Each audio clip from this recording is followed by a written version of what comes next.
Emoção. Às vezes, é chamada de espírito ou sopro da vida. Ela prescreve nossas ações e colore nosso mundo. Aquele que consegue dominar as emoções pode dominar as ações, e quem domina as ações é o mestre de todas as realidades futuras. Hoje, vamos analisar as histórias de dois homens diferentes, duas visões de mundo diferentes, dois objetivos diferentes e, em última análise, dois caminhos diferentes. Este é Alexander. Ele acredita que existem dois tipos de pessoas no mundo: os conquistadores e os conquistados. Se você quer ser grande, precisa se tornar um conquistador. É um mundo onde cão come cão e apenas os aptos sobrevivem. Você deve determinar quem conquistará com você e quem você deve conquistar. Alexander leu muito quando era criança. Ele se apaixonou pelos heróis gregos que exibiam as mais altas virtudes, coragem e bravura. Eles eram líderes, não seguidores. Ele não tinha muito quando era criança e teve que trabalhar duro para conquistar tudo o que tinha. Isso o levou a acreditar que a vida de uma pessoa é o resultado de suas ações e que eles devem assumir total responsabilidade pelo que lhes acontece. Fisicamente e intelectualmente, ele se impunha padrões extremamente elevados. Não havia ninguém que ele quisesse conquistar mais do que a si mesmo, todos os dias. Um dia, ele encontrou um homem sem teto. O homem pediu-lhe algum trocado. Alexander sabia o que estava vendo. Um homem conquistado. Como esse homem permitiu que ele mesmo fosse conquistado tão gravemente? Quantos erros ele deve ter cometido para acabar nessa posição? Que ele não toma medidas para sair desse buraco.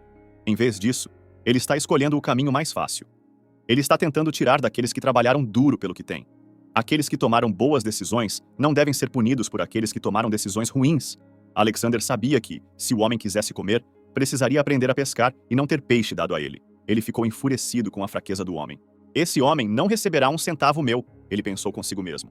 Isso só habilitaria seus comportamentos destrutivos e sua atitude ruim em relação à vida. Através do sofrimento, ele aprenderá ou morrerá.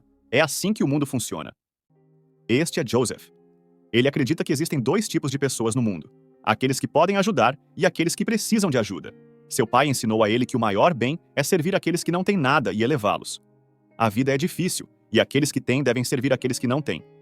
Joseph leu muito quando era criança.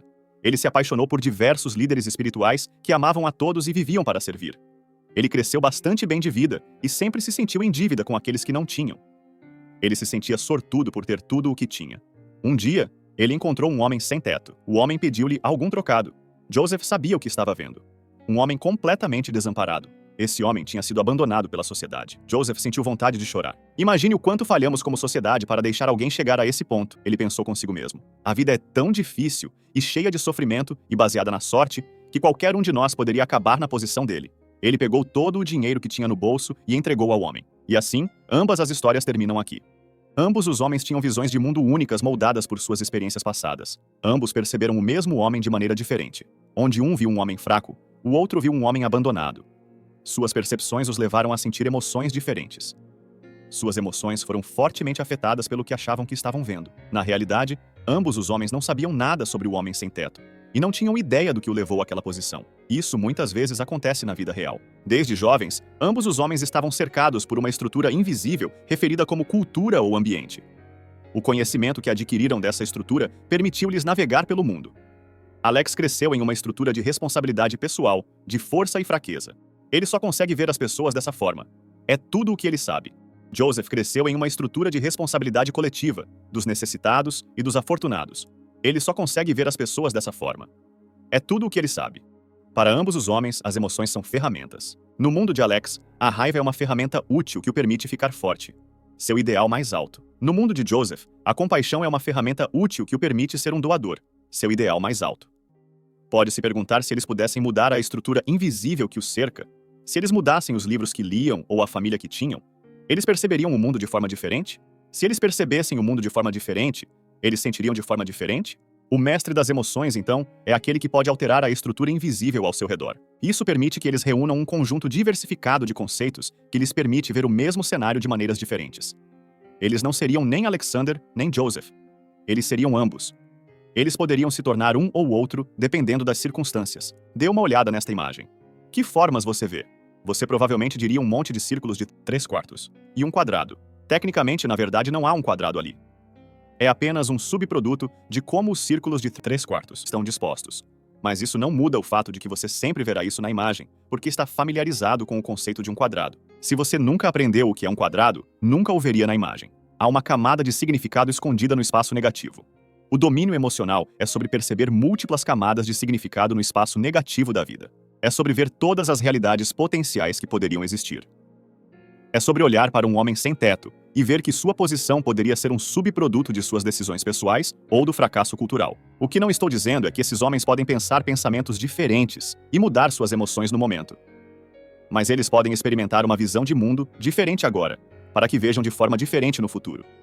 Eles podem encontrar novas maneiras de ver ou interagir com coisas antigas, e tudo o que precisam fazer é ouvir o mundo em suas muitas formas. Se tivessem ouvido as perspectivas um do outro, ou perguntado ao homem sem teto pela sua perspectiva, eles poderiam ter visto toda a situação sob uma nova luz. Ao concluirmos, voltemos a esta imagem. Você provavelmente pensa que não há nada mais nesta imagem além dos círculos de 3/4 e do quadrado. Mas e se eu dissesse que, na verdade, isso é apenas uma forma? Um retângulo com 4 círculos de 3/4 removidos dele. Isso é chamado de retângulo Fichte. Apenas ouvindo, você agora tem uma nova maneira de perceber esses padrões que era invisível para você antes. Uma nova camada de significado. Então, como alguém domina as emoções? Ouvindo, mas mais importante ainda, ouvindo pontos de vista que eles não ouviram antes ou que são contrários aos seus próprios. Para sentir de forma diferente, eles precisam ver de forma diferente. Para ver de forma diferente, eles precisam adquirir conhecimento que não possuem. Para adquirir conhecimento que não possuem, eles precisam experimentar coisas novas. Acredito que Joseph Campbell disse isso melhor. A caverna que você tem medo de entrar acaba sendo a fonte do que você está procurando. Espero que tenha gostado. Obrigado por assistir e até a próxima!